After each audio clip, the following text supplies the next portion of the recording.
This is one of the most talked about scams in all of South and Central America.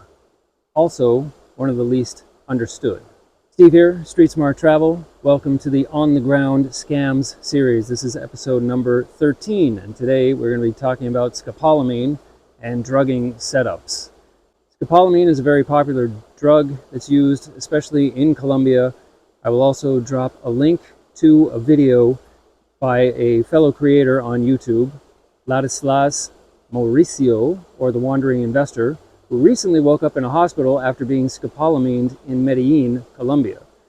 This is a guy who is very savvy, is very well traveled, very street smart. He knows what he's doing, and he still fell prey to being scopolamined.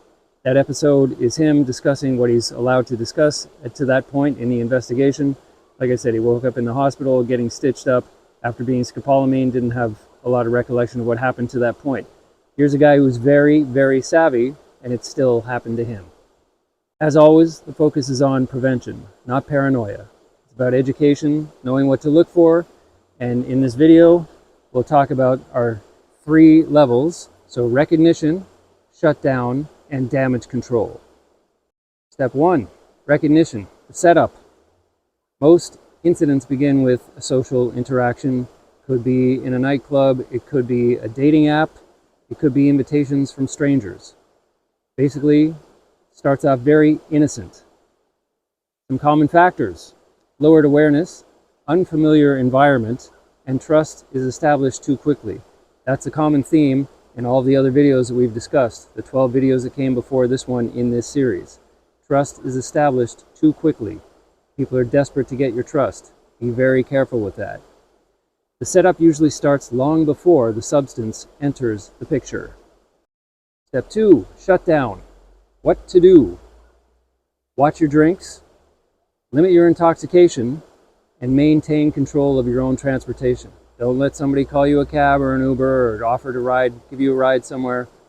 Say, no, I got my own transportation set up. Thanks, I'm good. To and from the venue. Always avoid leaving your drinks unattended, and never, this is a big one, never accept open drinks from anybody you don't know. That, I've heard so many stories, first-hand accounts of people that did that, and it never ends well. Also, avoid isolating yourself with people you don't know.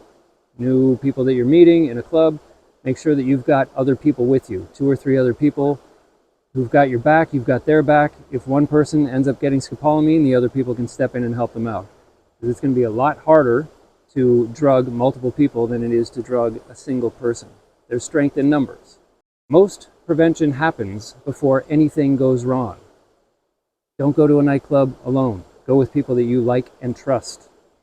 Don't accept drinks from anybody you don't know, and always keep an eye on your drink. Step 3, damage control.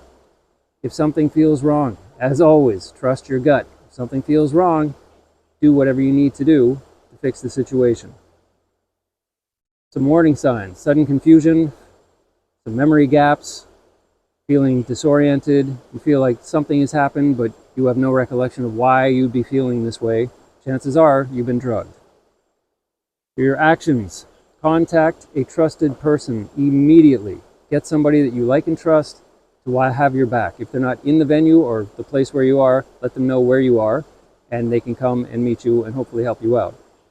Get to a safe location and seek medical assistance immediately. Scopolamine is no joke. If theft has occurred, as we've talked about in other episodes, freeze all your accounts immediately. Secure your documents immediately and file a police report immediately.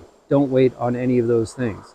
Some damage may have already been done. You might be able to mitigate future damage and help the police help you to unwind this scam if that's possible.